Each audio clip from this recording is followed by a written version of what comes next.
British వాళ్ళు ఉన్నప్పుడు కొన్ని ఎన్నో పడవలు మొత్తం నింపుకొని పోయినారంట అది. అట్లనే మనకు మహమ్మద్ గజనీవ్ ఎన్నిసార్లు సోమనాథ్ని ఎప్పటి నుంచి కొల్లగొట్టుకుపోయినాడు, మొత్తం ఒంటెల మీద ఏనుగుల మీద కొన్ని ఎన్నో సార్లు చూసుకొని పోయినాడు అది.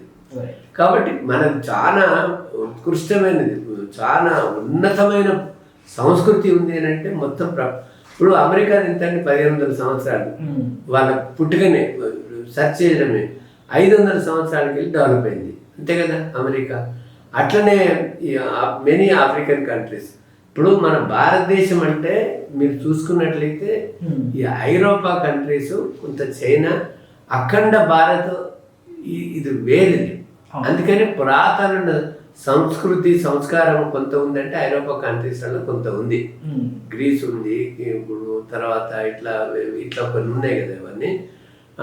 అది అట్లా అంతవరకు పాకుంది అనమాట భారతదేశం అది.